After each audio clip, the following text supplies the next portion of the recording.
Cutting south നടത്തിപ്പിനായി സംഘാടകർ കാനഡയിൽ നിന്ന് ഫണ്ട് സ്വീകരിച്ചത് വിദേശകാര്യ മന്ത്രാലയം അറിയാതെ.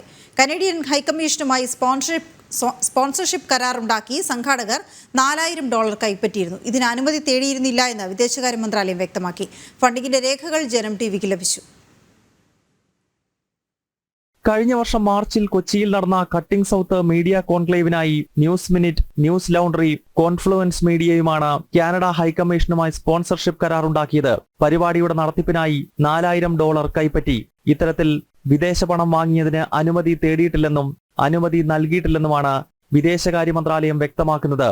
വിവരാവകാശ നിയമപ്രകാരമുള്ള ചോദ്യത്തിനാണ് വിദേശകാര്യ മന്ത്രാലയത്തിന്റെ മറുപടി.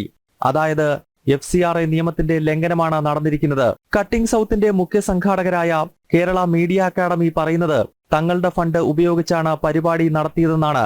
വിദേശ ഫണ്ടിനെ പറ്റി അറിയില്ലെന്നും മീഡിയ അക്കാദമി വിശദീകരിക്കുന്നു. ഞങ്ങൾ നടത്തിയത് ഇന്റർനാഷണൽ മീഡിയ ഫെസ്റ്റിവലാണ്. ആ ഫെസ്റ്റിവലില് ബാഹ്യമായിട്ടുള്ള ഒരു സംഘടനയിൽ നിന്നും ഒരു ഏജൻസിയിൽ നിന്നും ഒരു തരി മണി പോലും ഞങ്ങൾ സ്വീകരിച്ചിട്ടില്ല, ചെലവാക്കിയിട്ടില്ല. അപ്പോ അതിനകത്തൊരു ഒരു തരത്തിലുള്ള സന്ദേഹത്തിനും അവകാശമില്ല. ഞങ്ങള് ഒരാളിൽ നിന്നും ഇതിനു വേണ്ടിയിട്ട് പണം ഞങ്ങൾ സ്വീകരിച്ചിട്ടില്ല. എന്നാൽ കട്ടിംഗ് സൗത്തിന്റെ പേരിൽ ന്യൂസ് ലൗണ്ടറിയും ന്യൂസ് മിനിറ്റും കനേഡിയൻ ഹൈക്കമ്മീഷനുമായി ധാരണയിലെത്തിയ സ്പോൺസർഷിപ്പ് കരാറിന്റെ പകർപ്പും ജനം ടിവിക്ക് ലഭിച്ചു. കേരളം അടങ്ങുന്ന ദക്ഷിണ ഭാരതത്തിലെ സംസ്ഥാനങ്ങളെ വിഭജിക്കുക എന്ന ലക്ഷ്യത്തോടെയാണ് കട്ടിംഗ് സൗത്ത് സംഘടിപ്പിച്ചതെന്നാണ് ആരോപണം. ഇതിന് മറുപടി എന്ന നിലയിലാണ് ദേശീയ പ്രസ്ഥാനങ്ങൾ ബ്രിഡ്ജിംഗ് സൗത്ത് എന്ന പേരിൽ ഡൽഹിയിലും തിരുവനന്തപുരത്തും കോൺക്ലേവുകൾ സംഘടിപ്പിച്ചത്.